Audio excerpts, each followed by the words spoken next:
done so much self-improvement and feel so much better than I used to feel that I get caught up in this delusional thinking that I can now navigate every situation like a bad heeled bitch, that I'm fully confident and I need absolutely no more self-improvement.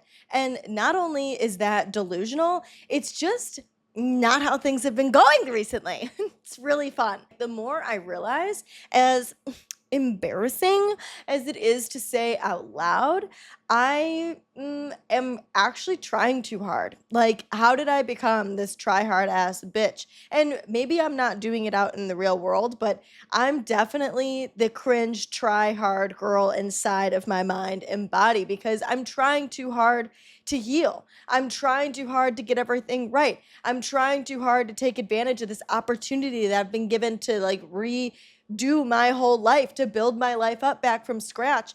And I don't want to fuck up that opportunity. So it's causing me to actually do the opposite of what I'm trying to do. And that's create a good life, because with me trying so hard and me taking like on all of this pressure to get everything right and do everything right, I am not enjoying my life at all, and I just feel like shit most of the time, and I'm beating myself up a lot of the time. I literally cried in the shower this morning because the fucking direction of my life, like I don't know what to do and I don't know where to go in my life. And so like I I literally am causing myself more harm by trying so hard to get everything right. So that's what we're going to be talking about today. We're talking about friendship spirals, when friendship anxiety, not so much social anxiety, but like when you are just, it's not about the other people, it's about you and how you show up in friendship.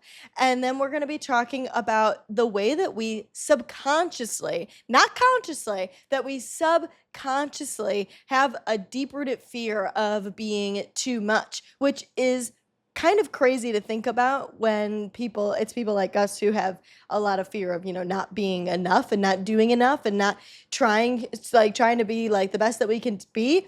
It's crazy to like, you don't think about identifying with being too much at all. And then last but not least, my absolute favorite part of what we're going to be talking about today, it is my secret to building a good life. And despite all of this like irritation with not being able to, I really have found a formula that has helped me feel a lot more in alignment with living a full life without having to feel like I have to move fucking mountains in order to do it. It's not about being perfect. It's not about doing anything like grandiose. It's not about doing all of this like professional, try hard, work hard, hustle. Like it's not about anything like that, but it's just about feeling like we're living a full life, not just living it, but actually feeling like we're living it. Before we get into the episode, I would love, love, love if you could rate and review the show. Leave us 5 stars, because there's obviously no other rating to leave. That's the best one there can be, and that's what it deserves. And it really does, genuinely, on a real note, it does really help the show, and it helps me know what kind of content you guys would like more of. And then, of course, make sure to subscribe to the show so you get more Wellish content on your feed. Without further ado, I want to fucking yap it up with you guys about this friendship anxiety, because oh my God, have I been feeling it absolutely every single time that I am done with a hangout. I literally have the best time with my friends. I really enjoy my time with them. And it has absolutely nothing to do with any of them. It has everything to do with me. The moment we leave, I am beating myself up, picking myself apart, raking through the experience to pick out what I did wrong, what I could have done better, like harping on specific things that I did or said. And like the entire next day after I hang out with someone is actually fucking exhausting because I am going nuts. It's just, it does not work. And the worst part about it is that when I am in the hangout, so like I said at the beginning, like it's not like I'm like worried about going, I'm not worked up about that, and it's not like I am having like major anxiety when I'm in the hangout, but when I reflect, like there definitely is some anxiety there because while I'm in the hangout, I find myself like over analyzing how I'm showing up, that I want to make sure that I'm saying the right things and doing the right things and putting in that witty little bit in when I say something, or that I'm laughing and I'm contributing, and that I'm putting myself in a position to be perceived how I want to be perceived. And I think that the reason that I am being so hard on myself is because, guys, this is the first time in literally 5 years. That's crazy to say it out loud. It is the first time in 5 years that I am consistently hanging out with my female friends again. I have not hung out with my female friends since college, since my senior year of college. My last like really consistent time hanging out with female friends was when I went on a spring break trip to Miami in March of 2020, and then we all know what happened in March of 2020. So your girl went straight into isolation, had to move home from college. Boop, that was the end of my senior year. And then I met my ex-fiance a little while later and shacked up with him.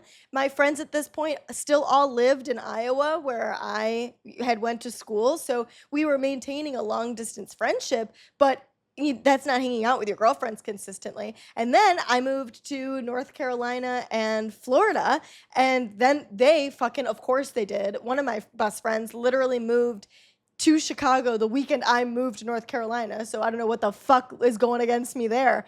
But then we maintained a long distance friendship that way. But I have not consistently hung out in real life with my girlfriends in 5 years. So no shit, I'm having all of this anxiety come up when it comes to friendship because, your girl, she experienced a little bit of like rough patches when it comes to female friendships growing up. I didn't have the best experience. And so I am waiting for those experiences to repeat themselves. I'm waiting for the drama to ensue. I'm waiting for someone to stab me in the back. I'm waiting for someone to not like me and start talking shit about me. And honestly, it's not even all of the bad things, that all of the drama that comes with female friendships.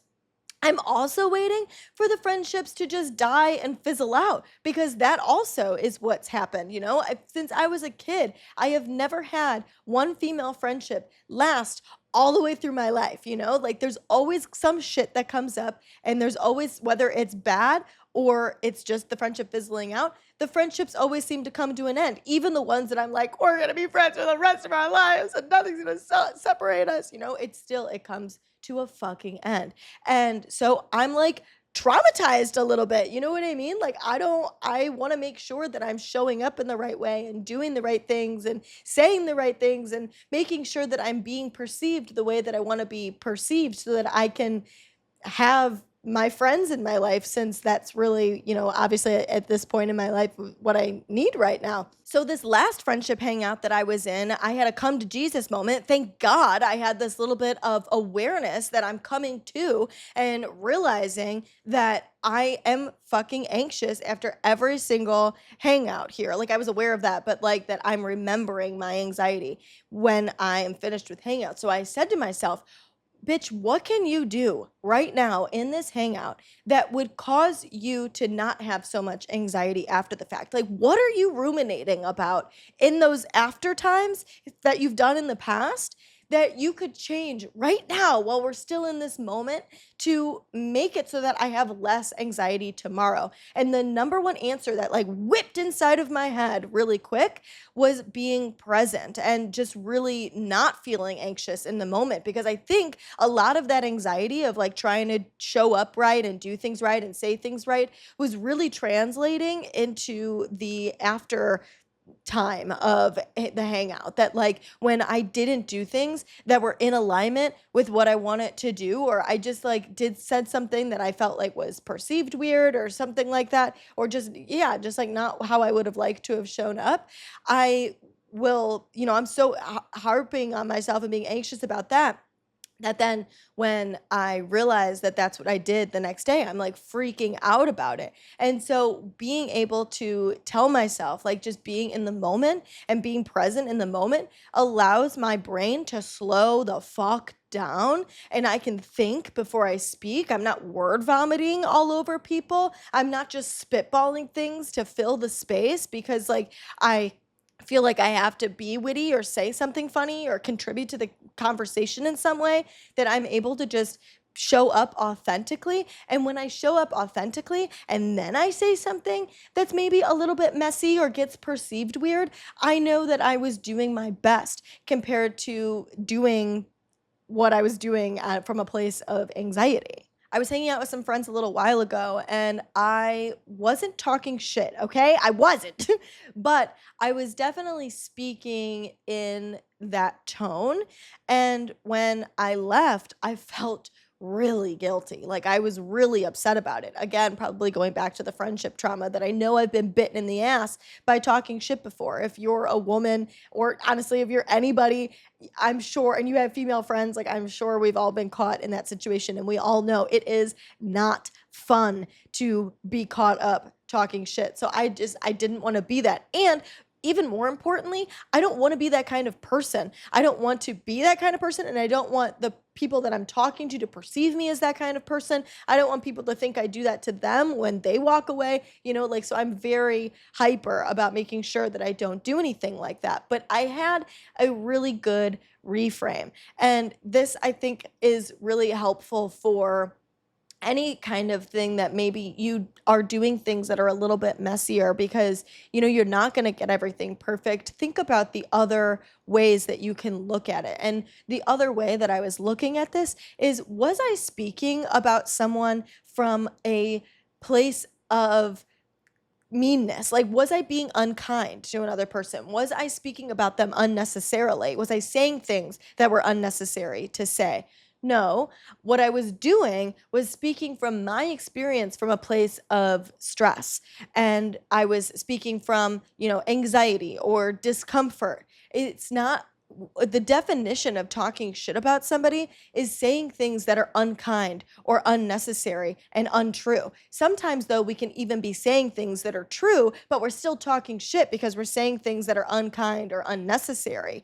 But at the end of the day, if you're talking about your experience of discomfort or stress or anxiety, you are allowed to do that and not consider yourself a bad fucking person. Like, you're not a bad person for sharing your feelings with your friends. You don't have to sit in silence. I think that it's a way to develop that closeness with your friends. You know what I mean? Because, like, I think that, you should be allowed to express yourself and talk about yourself and share your feelings so that you can develop that intimacy in friendships and connectedness in friendships so that you can feel really close with those people. And, that's not going to be everybody. You're lucky to have one, two good friends. And so, you have the specific people you do that with. But my point is you're allowed to show up in a messier way and not beat yourself up that you're a bad person, a bad friend, that you did something wrong, that you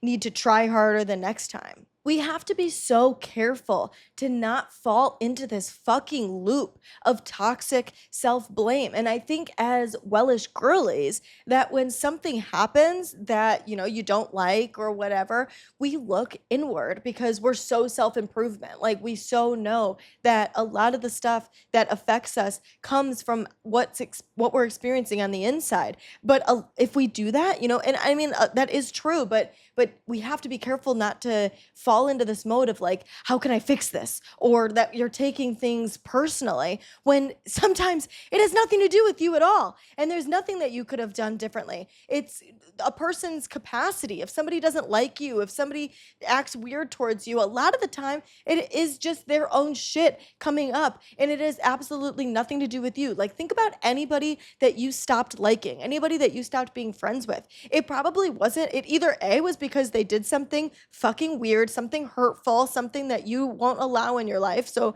you had to set a boundary and end that friendship. Or it's not that you think they're a bad person or that they're, anything negative about them. It's just maybe not something that you want in your life. You guys don't operate on the same wavelength as other people. You know what I mean? Like, I've had friendships end because I was in a serious relationship and they were single and living it up, and we really had nothing to talk about anymore. And obviously the friendship wasn't as, deep rooted in values as maybe it would have been if, like, we could have lived through that. It wasn't anything personal about anybody else. It's just that we are not at the same place in our life. We it's just it is what it is, but it's not something personal against you why a friendship would end. I think that we make things so much worse in our heads than it actually is when we get into these anxiety spirals about things that we did or said. Like, I really don't think that it's that bad. Like, and the best part is, can you recall what anybody else has said in hangouts? Are you remembering what other people are saying or doing? No. You're only hyperfixating on yourself. So what do you think they're doing? They're not thinking about you. I mean, obviously, sometimes, again, like, disclaimer, of course, because I have to disclaim, but, like, you could make a mistake and somebody could remember that. You could treat somebody poorly and they'll remember that. But, like, on the day-to-day basis, like, you are not Olivia Benson raking the forensic files. That's a different show, but you know what I mean? For, like, evidence to solve a case. It's literally just a motherfucking Tuesday and you went to the movies with your friends. Like, it is not that big of a deal. Ease up on yourself, dude. But can you see how there's still this undertone of needing to be perfect? That if you do everything right, then you'll be liked, you'll be lovable, you'll be enough.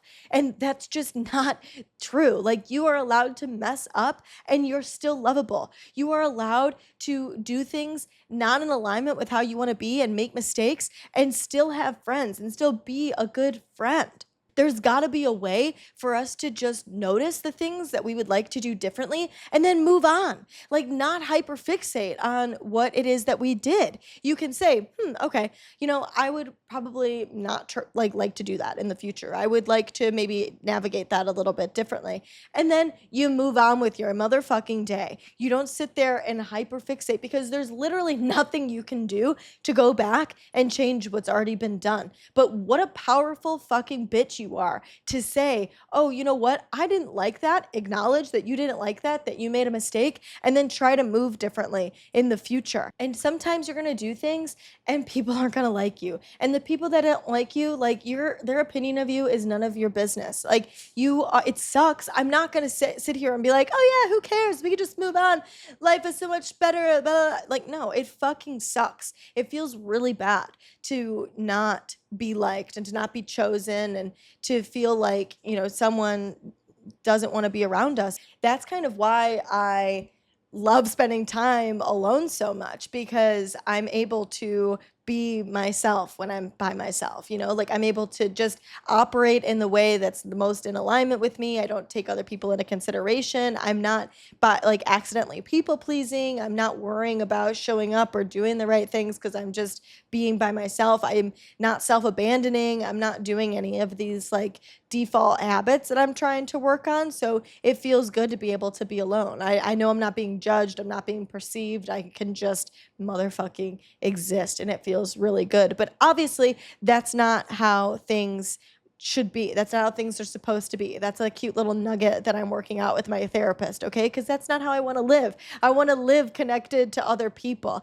And so there's got to be a way to figure that out. And I think one of the biggest things is learning how to be genuine and be real. And I think that's one of my favorite things that I learned during my research about magnetism, is that being authentically yourself is so magnetic, because when you show up authentic as hell, you will repel the people that are not in alignment with you, and you will attract the people that are in alignment with you. And when you start to manipulate that, when you start to manipulate your own behavior so that you can be in alignment with someone else, it always bites us in the ass. Like, without fail, it always comes back to bite us because we're not behaving in alignment with ourselves. Like, again, one of the biggest mind blowing things is that people pleasing is manipulation. You are manipulating reality. And sure, you're not being like one of these evil fucks that operates in the world, but you're still manipulating. Like, you might have good intentions, but the impact is not landing and you're fucking yourself over at the end of the day. It's not going to affect other people. I mean, it does because then other people move differently because of how you're showing up, but that's a different topic for a different day. But right now, we're talking about how it literally does screw you over in the long run. I feel like I have really prided myself since college on being a genuine, authentic, real person. Because when I went to college, I was like, I'm not doing any of that friendship bullshit anymore, or just any like dating bullshit, any kind of bullshit. Like, I'm not dealing with the drama anymore. I'm done with that. I'm not people pleasing. I'm not living for anybody else. I'm just going to be authentic as fuck. And I really did get good at not people pleasing and at being honest and being blunt and being straightforward. And I got really good at setting boundaries. But what I didn't get good at until literally, and I don't want to say got good because I don't know if she's like that good at it yet, but I didn't stop self-abandoning until literally the beginning of this year when my life imploded. So it's crazy because as genuine as I really feel that I'm being, subconsciously, it's like I'm not there. Like, I'm consciously being genuine, but then in my subconscious and the way I talk to myself in my head, it's like I'm not being authentic still because I still want to be liked and I still want to show up the right way and do the right things and be perceived the way that I want to be perceived. And when I look back on my life as a whole, it's just so crazy to me how slow and subtle my personality shifted over time because of the comments and the rejections and the things that I experienced over my entire life. It's like when somebody loses a lot of weight or you see a kid grow from being a kid to an adult. It's like when it's happening, you don't notice that it's happening because it's so slow and subtle. But then, like, when you zoom out and you look at it as a whole, you're like, holy fuck, that's a big difference between the two. When I was a kid, I used to want to be the center of attention. I was loud, I was exuberant, I was extroverted, I was bubbly. My parents they took like home videos of us when we were a kid, when I was like a toddler, before I even went into school. And there's these videos of me like literally shoving my sister out of the way, being like, look at me, mommy, look at me, like shoving my motherfucking face in the goddamn camera. And when I was in elementary school, I wanted to be a part of like the school plays, but I didn't want the part, I didn't even want the main character part. I wanted to be the narrator because the narrator gets to stand on the stage with a microphone in her hand talking through the entire play, not just playing a small part and only having a little bit to do. I wanted to be the kid in class that was out loud reading during popcorn reading. And like, who wants to popcorn read? Like, nobody liked popcorn reading. Your girl loved popcorn reading. She loved to read out loud in front of the entire class. I was like the flyer for cheer. I wanted to be that. I have so many things that when I was a kid, I wanted to be out there and loud. And then over time, after being told multiple times that I'm being too much, it's like I'm being slowly shut down. And it's crazy because I don't feel that way. Like, when I look back on my life, it's not like I guess I always think that when I hear people say that, and this is why I'm saying it to you because I don't want you to perceive it this way anymore, is that when I hear like anybody talk about like, oh, I shut down because I was rejected, I thought that it would be this like conscious thing, but it's so subconscious because when I would be told that I was too much, in more or less words, that I would just take it on the chin. I didn't care because I liked that I was loud. I liked those things about me. So I wasn't like, oh, you said that about me. That's so sad. I feel judged. I feel whatever. But it's just fucking crazy how over time after time after time after time, these things build up and it slowly, subtly has made my personality change. And then this last blow of rejection that I took at the beginning of this year has really, like, it was the nail in the coffin. It wasn't the nail in the coffin because your bitch has her fucking crowbar and we're not living like that anymore, okay? But I swear to God, like, I was showing up in situations with my friends, and there were times that I was showing up in situations, especially like right after this happened, that I was like sad and not doing well. But then there were times that I was showing, so like I was more quiet, but then there's times that I'm happy and I'm good and I feel fine. and I'm still showing up quiet. And I would say, one time at one point I was saying to my friends, like, I don't understand what's happening. Like, I feel okay, but I don't feel like myself. And it was really sad for me because I knew I was being quiet. But when I would take a step back and say, like, okay, what could I like say right now? And I don't have anything to say. I think, okay, then I need to be authentic and not say anything. If I don't have anything to say, don't say anything. You don't have to fill the space with your voice. And I think like some of that to an extent is helpful for me because it helps me not be performative and I don't have to say things all of the time. But I know that there's this element to it that I'm being quiet and I don't know why. And it's like the only thing that I can think of in my head is that I am subconsciously so afraid of rejection and not being enough that it's better to just stay hidden inside of myself and not show up and show my personality, even though I'm not consciously thinking that. And I think that's the part that blows my mind. Like I am not like, because there have been times in my life that I feel like afraid to unconsciously feel like, oh, I'm like nervous and I feel anxious and I have social anxiety and I don't know what to say or how to say it. That's not what's happening. It's literally like I have nothing to say and I don't like it because that's not who I am. Like who I am with you guys right now, like this is who I am. And when I'm out with people, I'm literally like, mm-hmm, mm-hmm, yeah. Yeah.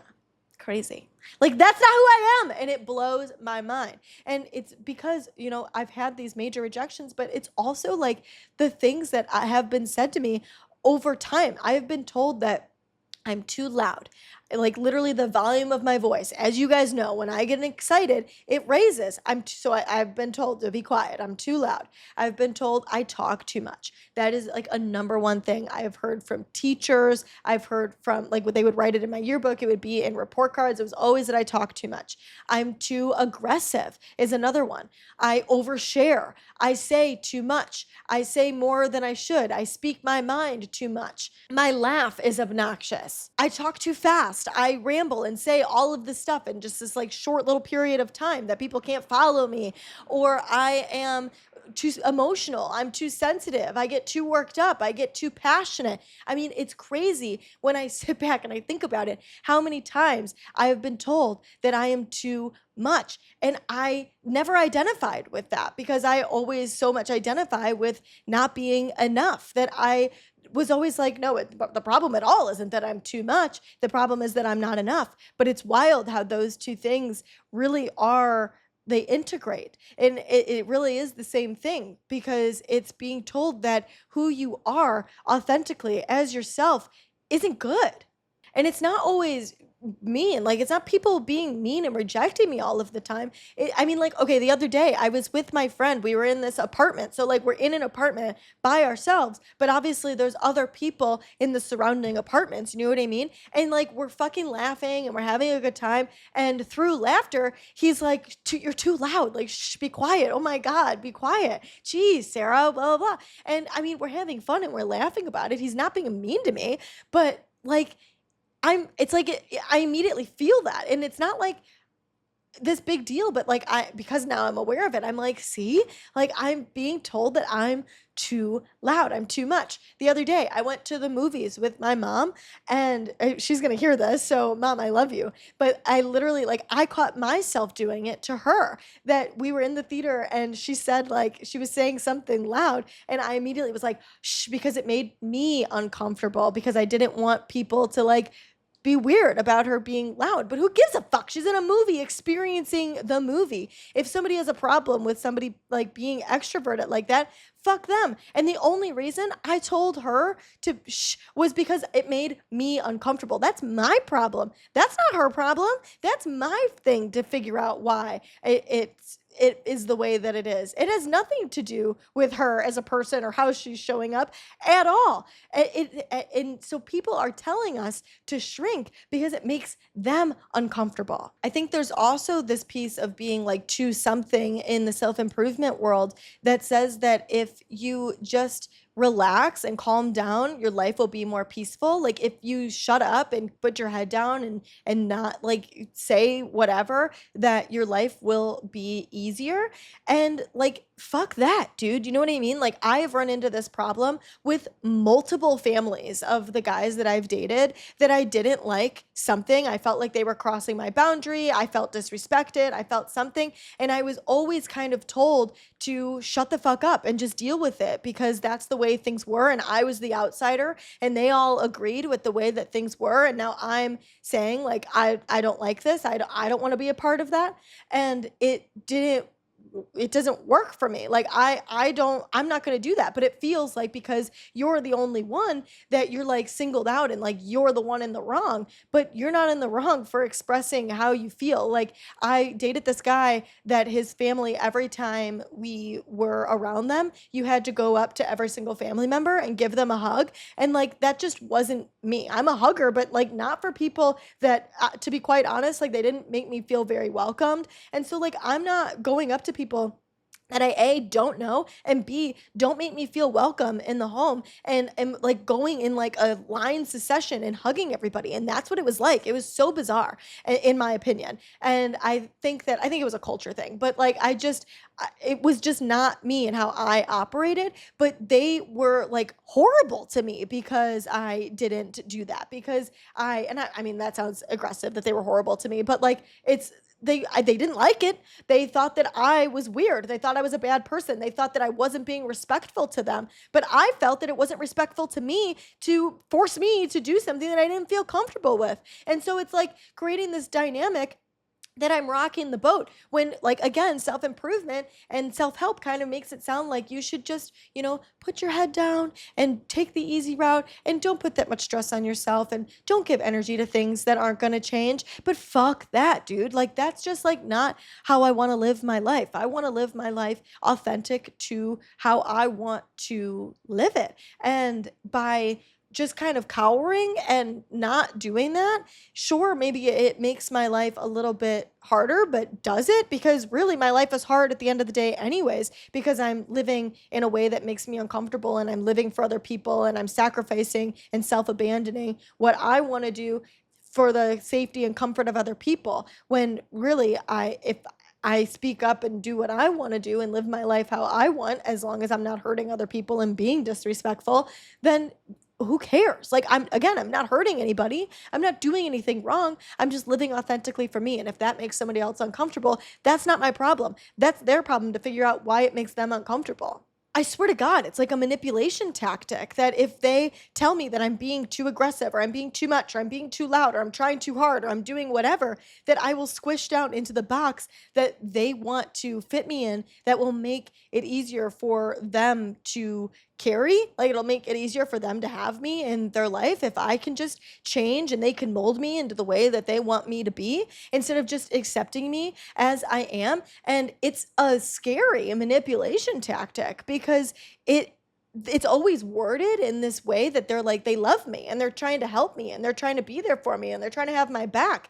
But really, it's just about their own discomfort and that my loudness is too much, so they need me to shrink it. Them making those comments creates this shame around your natural traits so that you start to second guess yourself, that even when nobody else is around, even when there isn't anybody saying shit to you in your ear, now you have this inner critic. How about like every time you go to post something on Instagram and you think of like every single person from your high school and what they could say about you? Have you talked to any of those people in literal years? Do any of those people's opinions actually truly matter to you? No, but for whatever reason, that is in our brain yelling at us or whoever it is for you. And it just blows my mind that they can live on. We allow them to live on through the shame that they caused us of our natural traits.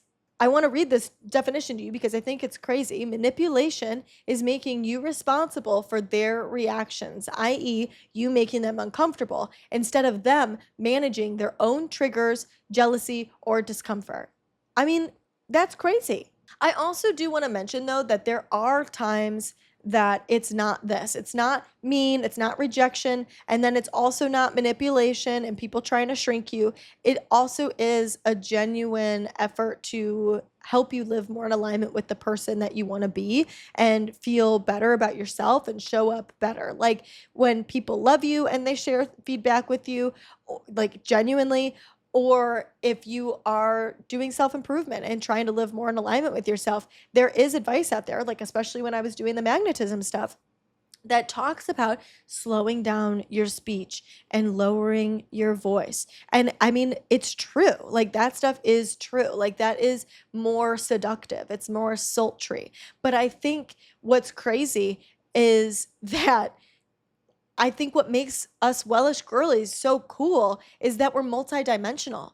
You don't have to be a flat piece of paper that is one thing all of the time. Like you can be loud and exuberant and crazy and funny and say all the things. And then you can also be the kind of person that talks slow and low and knows how to get through a situation like this as well. And that makes us so much more interesting. Like how much more fun of a person when you know that they've got all of these different sides to them, it compared to a person that's just like flat and boring and plain. That's not as fun. Being fully healed, being not messy at all, that is not fun. Like that is just boring. To get to this level that we're perfect and we do absolutely everything 100% right, and like that's A, never going to happen, and B, thank God, because it's boring.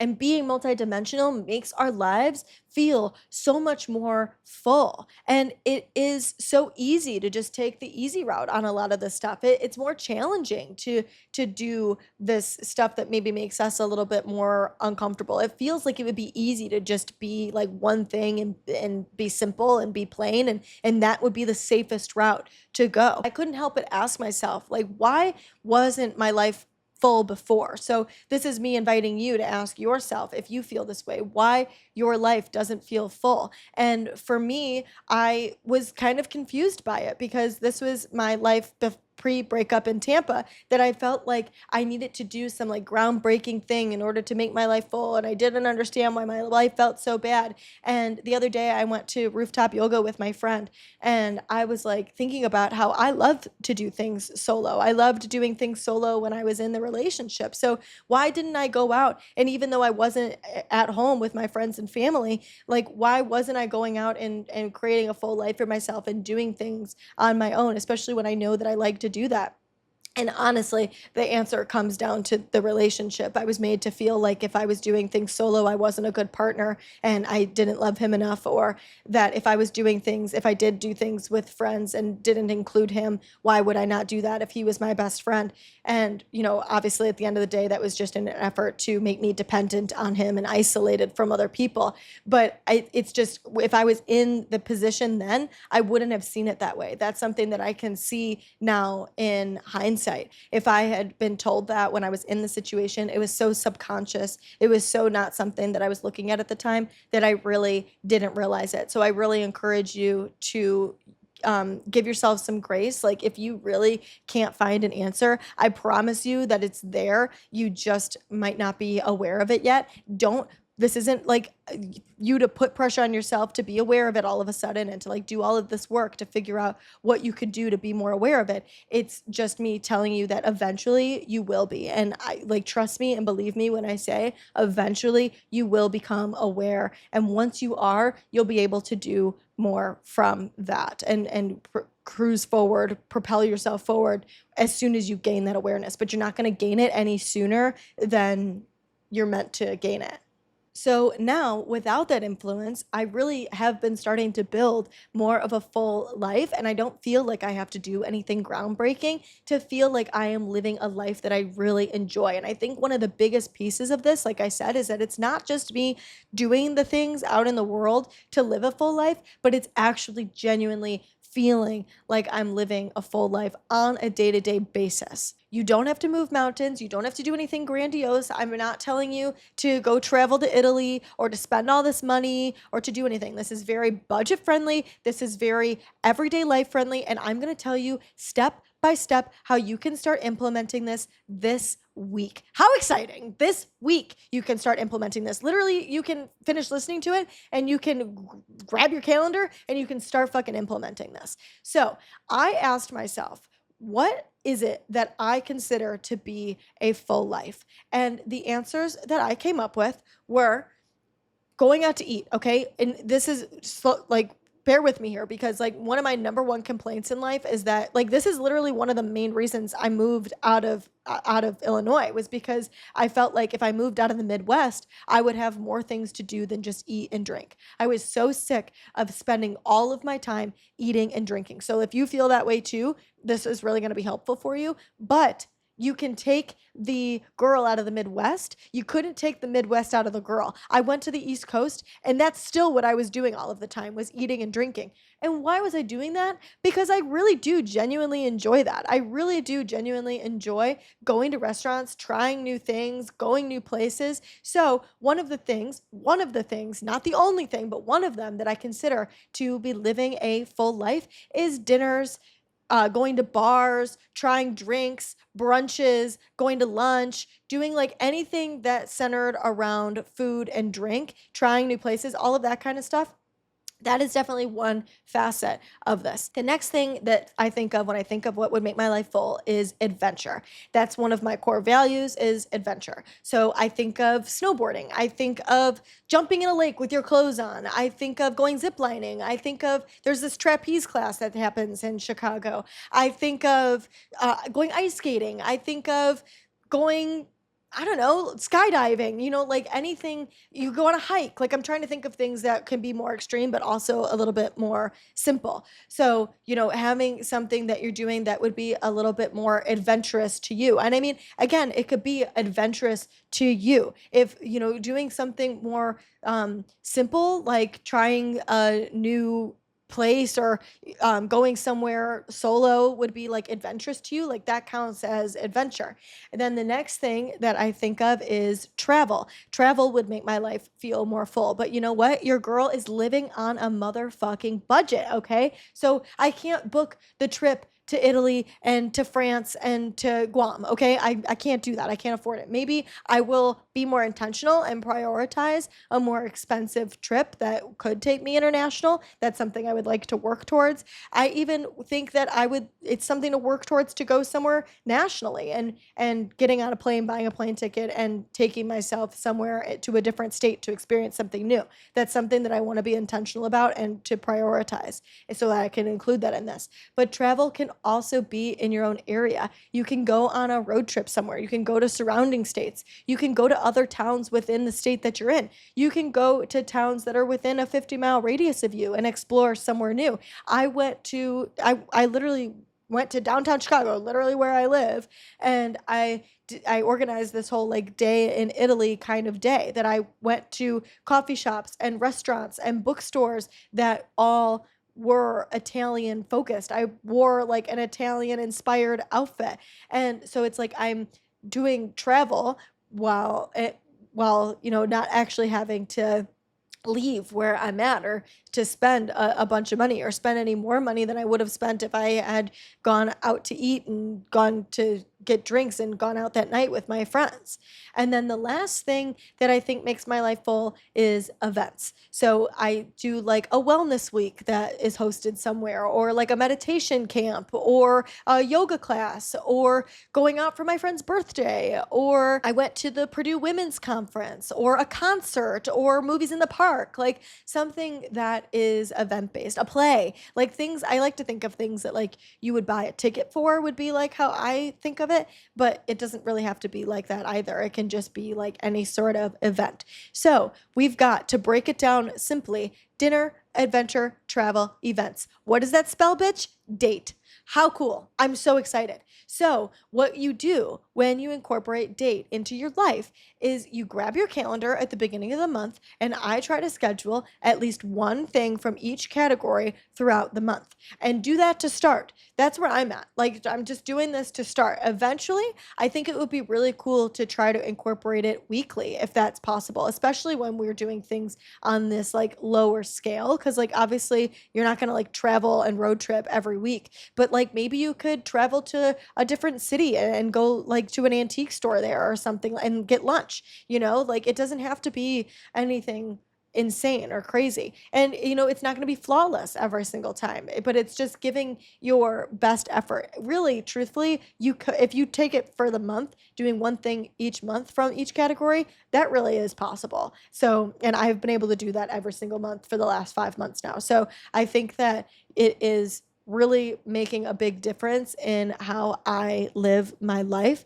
and how I show up in the world and how I feel about how I'm showing up in the world. And I just feel a lot more proud and feel like I have physical proof to show for me living a full life. Obviously, there's other things that contribute to a full life, like your family and your friends and having a good job and like all this stuff. But what I seem to really like rack my brain about and hyperfixate on is making sure that I'm like out in the world trying new things, doing stuff instead of just living my life on Groundhog Day constantly. So this is what has really been able to help me accomplish that. All in all, I think that the main message to take away from this is that you don't have to try so hard. You are allowed to just exist. You don't have to try to become the best version of yourself. You have to try to become the realest version of yourself. And when you do that, you by default will become the best version of yourself. And more importantly, feel like the best version of yourself.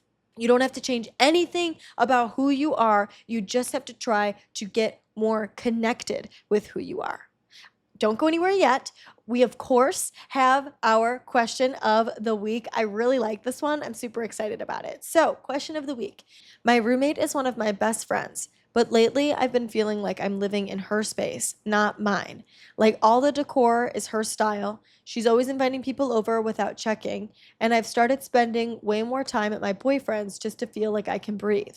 I don't want to ruin the friendship, but I feel kind of invisible in my own home. Is there a way to bring this up without it turning into a fight?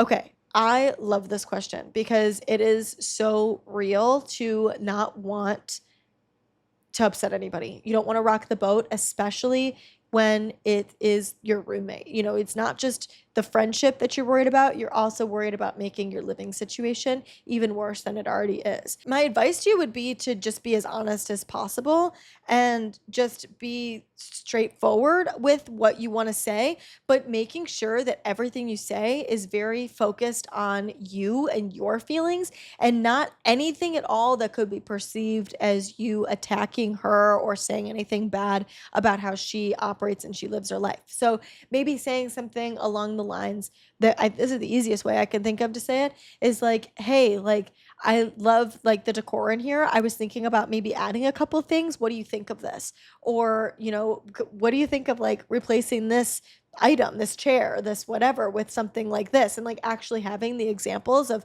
how you want to do that. Or maybe the next time that she invites people over without saying something to you, just like in almost like a happy laughing tone, being like, oh my God, you know what, I'm so sorry, would you mind asking me the next time, because I just had this thing going on, or I just really don't feel like having people over right now, and I feel like a little overwhelmed by that. I'm sorry, I wish I was more social, I wish I wasn't being such like a antisocial butterfly, but it would be really helpful if you could do that. But like my point is just making sure that it's very focused on what it is you want, and if she loves you and she respects you, she will hear you. And it might be an opportunity for you to realize you might be in for a new living space. You don't want to live with somebody that doesn't respect your boundaries and doesn't respect what you want. So obviously, like, if you try to do it in this like lighthearted, friendly, fun way and it still is happening,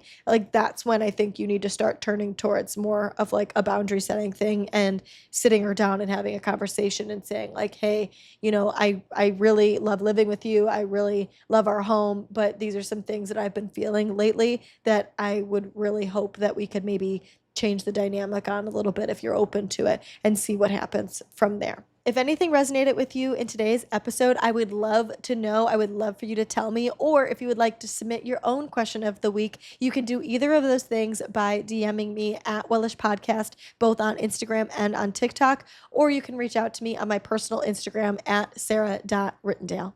I love you endlessly. I have your back. I absolutely believe in you. And I know that you are amazing right now in this moment, exactly as you are. And everything is going to work out for you. Trust me, believe me, I got you. We're going to get through this. Until next Monday, talk to you soon.